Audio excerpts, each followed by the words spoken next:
इस तरीके का नुकसान होता हुआ दिखलाई दे रहा पर्यावरणीय तौर पर। ये वाला इलाका जो है फिशर वन का पार्ट हुआ करता था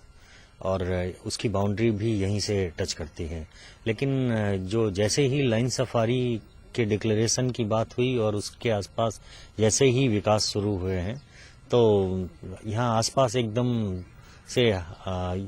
विकास की अंधी दौड़ शुरू हो गई और ये लगने लगा है कि पता नहीं ये इस चूंकि लाइन सफारी की वजह से इस एरिया का कीमत थोड़ी सी ये एरिया महत्वपूर्ण हुआ और उसकी कीमतों में एकदम तेजी से इजाफा हुआ है। तो लोग एकदम से यहाँ पर रेवाइंस को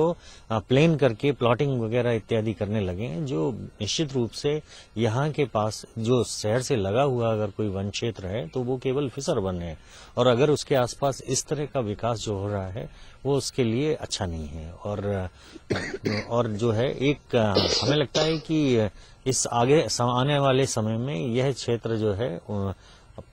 हमारे जो फिशर वन का पार्ट है उसको नुकसान पहुंचाने की कोशिश कर सकता है, क्योंकि जो इस क्षेत्र में पॉल्यूशन होगा या जो भी डेवलपमेंट हो रहे हैं एकदम से कंक्रीट का जंगल यहाँ पर बन जाएगा। तो जब पॉपुलेशन यहाँ बढ़ेगा तो निश्चित रूप से लोग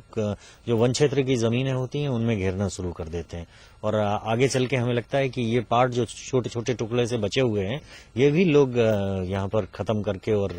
हो सकता है आगे चल के प्लॉटिंग ही करने लगे। नुकसान की संभावनाएं आप आंक रहे हैं? नहीं, अगर यहाँ पर जिस तरह से तेजी से डेवलपमेंट हो रहा है उस तेजी से अगर यहाँ पर मकान और सब चीजें बन गई तो निश्चित रूप से जो पॉल्यूशन होगा उसका इम्पैक्ट उन जानवरों के ऊपर आ सकता है, क्योंकि इतना ज्यादा जंगल अभी यहाँ पर बचा भी नहीं है कि उनको उस तरह से ऑक्सीजनेशन वहाँ होता रहे। तो निश्चित रूप से अगर यहाँ पर मकान बनेंगे और लोग रहेंगे तो निश्चित रूप से उसका प्रभाव कहीं ना कहीं उनके ऊपर